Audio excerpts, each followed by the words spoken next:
अस्सलाम वालेकुम my YouTube family. तेरे बिन ड्रामे की अगली किस्त में आप देखेंगे कि मरियम का निकाह हो चुका है और जिस तरह हमने पहले ही बताया था कि मरियम अपनी माँ बेगम के सामने शर्त रखेगी मीरब की इस घर में वापसी होगी तब ही मैं इस घर से रुखसत होंगी, तो बिल्कुल वैसे ही हो रहा है। मरियम के निकाह के बाद रुखसती के लिए थोड़ा वक्त मांगा जाता है ताकि मरियम और घर वाले इस शौक से बाहर आ सकें। ऐसे ही हया बेहया सबको ही बुरी लग रही होगी जो कुछ मरियम के साथ करती फिर रही है या जो कुछ मुर्तसिम से कह रही थी, लेकिन मुर्तसिम के आखिरी जुमले ने सबके दिल में ठंडक डाल दी जब इसने हया की मीरब के खिलाफ बातें सुनकर कहा, तुमने पूछा था मैं तुमको कैसी लग रही हूँ। हया मुंतशिर थी किसी अच्छे जुमले के लिए, तो जवाब में मुर्तसिम कहता है जहर लग रही हो। इतने इमोशनल सिचुएशन में मुर्तसिम का ये जुमला सबके चेहरे पर मुस्कुराहटें ले आया होगा।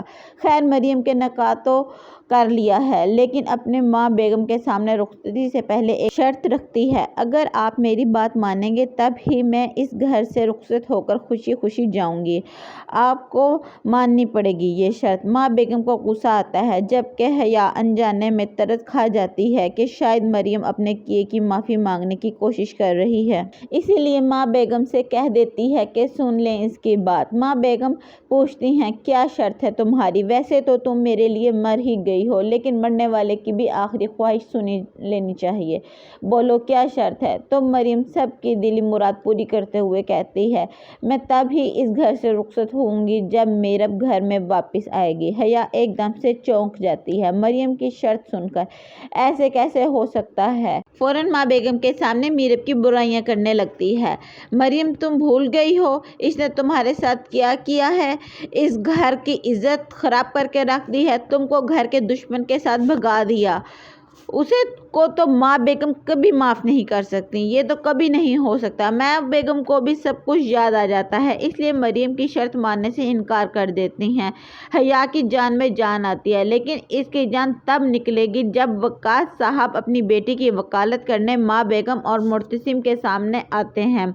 मरियम को बुलाया जाता है। काला कोट पहनकर वक्कास साहब बिल्कुल वकीलों वाले अंदाज में सवाल करते हैं, तुम और मलिक ज़ुबैर कब से राब्ते में हो। मरियम नजरें झुकाकर खड़ी है, हया के भी रंग उड़ जाते हैं। माँ बेगम वक्कास साहब को रोकती हैं, वक्कास ये सब मुझे बहुत नागवार गुजर रहा है। जिस पर वक्कास साहब कहते हैं, जज साहिबा की बात काटते हुए चिल्लाते हैं, मेरी बेटी कल से होश में नहीं आई, मुझे भी नागवार गुजर रहा है। इसी तरह रात को घर से निकाल बाहर करना।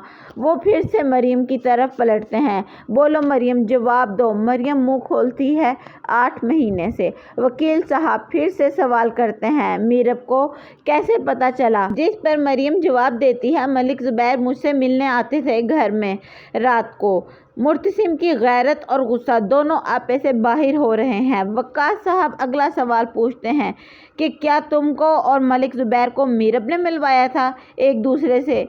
मरियम इनकार करती है, नहीं मीरब ने नहीं मिलवाया था। वकील साहब सवाल पे सवाल कर रहे हैं, तुम घर से भाग रही थी, तुमको किसने रोका। मरियम बताती है, मीरब ने। इस कमरे अदालत में मौजूदा हर शख्स के चेहरे के एक्सप्रेशन बदल जाते हैं। माँ बेगम की नज़रें झुक जाती हैं, मुर्तसिम का चेहरा गुस्से से लाल पीला हो रहा है।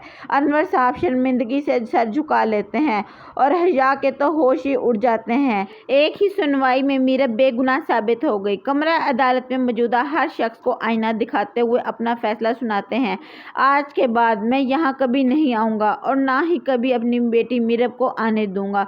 वक्कास साहब के जाने के बाद मुर्तसिम अपनी माँ पर अफसोस से नजरें उठाता है और गुस्से से बाहर चला जाता है। अगर तो आपको मेरी वीडियो अच्छी लगे तो मेरे चैनल को सब्सक्राइब कीजिएगा, लाइक कीजिएगा और वीडियो को एंड तक देखने के लिए थैंक यू सो मच।